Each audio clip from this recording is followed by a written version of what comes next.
Dunkirk, France, Napoleon's officially sanctioned city of smugglers, and how it provided the backdrop for my 6-book Currents of Love series.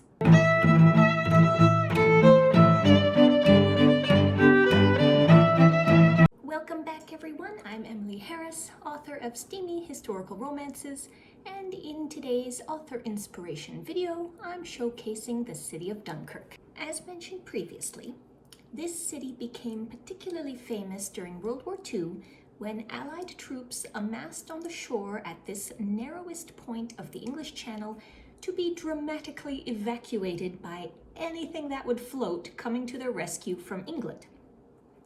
Knowing this little tidbit of history, I decided to look into the greater history of the place when setting up my overarching story for my Currents of Love series. What I found provided me with not only a convenient location for my first 2 books, but enough intrigue to fuel the plots of the first 5 books in the series. A quick note before I share all the fun details. The article I found most helpful in my research was Napoleon and the City of Smugglers, 1810 to 1814, by Gavin Daly, published in the Historical Journal 2007, and I'll be linking that below for your reference. So, while it may not be surprising to know that smuggling took place across the Channel, especially when economic blockades increased the demand for various goods on both sides, what was surprising to me was the fact that in 1810, Napoleon issued an imperial decree opening Dunkirk to ships known to be captained by smugglers. Dunkirk at the time housed a good 300 English smugglers. Smuggling proved exceptionally advantageous to Napoleon because it brought 3 important items to France: gold, news, and officers. Gold smuggling became big business as gold speculation increased during the war. Britain was facing an economic crisis with gold in short supply. This was not helped by the fact that gold purchased in London could be sold on the continent for up to a 20% profit. The ensuing transfer of gold abroad helped to finance Napoleon's war. That said, there was also a very juicy rumor that the Rothschild banking family, who had members in both England and France, managed to smuggle gold across to Napoleon's arch-enemy and the man who would eventually defeat him at Waterloo, the Duke of Wellington. I made use of this speculation scenario in books 1 through 3 of my series, and getting the gold to Wellington became a main theme of book 4. I also took inspiration for one of the recurring secondary characters in my books from the most prolific of these gold smugglers, one Captain Haywood, famed for bringing in tens of thousands of guineas on his runs, 73 of which took place in 1813 alone. The smuggling ships also carried British newspapers across the Channel, which Napoleon credited with being one of his best sources of intelligence. With regard to officers, you recall in my book intro from earlier this month, I mentioned captured officers being far less likely to stick to their oath of not escaping than they had been in previous wars.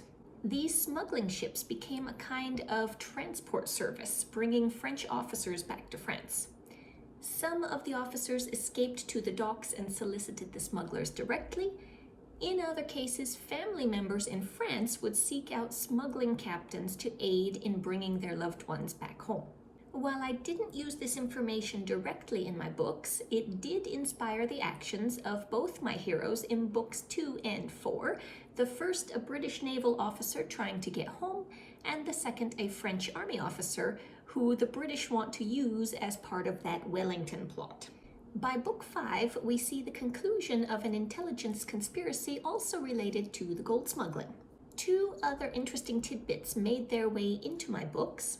One was the fact that the smugglers favored a type of ship called a galley, which was light and fast, perfect for frequent and stealthy channel crossings. They caused such issues for customs officials that customs eventually had to construct their own galleys to compete. The other was the fact that Napoleon was amazingly egalitarian in granting merchant licenses for those working with the smugglers. A decent proportion of those licenses were granted to women, which gave me the opening for the family connection in my book, Aunt Lily. Yet, for as instrumental as it was, Dunkirk did not remain the main smuggling city for long. The area's other function as a site for armament caused concern for the French, and by late 1811 the main smuggling center was moved to an alternate port at Gravelines. That city was walled in so smugglers could be more easily monitored. This remained the official smuggling port for the final 3 years of the wars. And there you have it, my friends, the city which provided pretty much all of the most crucial background information for my series. I hope you enjoyed this small overview. For much more detail, please do check out that article linked below. Also, if you are a history fan like me, please remember to like the video and subscribe to ensure you get notified of future interesting author inspirations. Until next time, happy reading!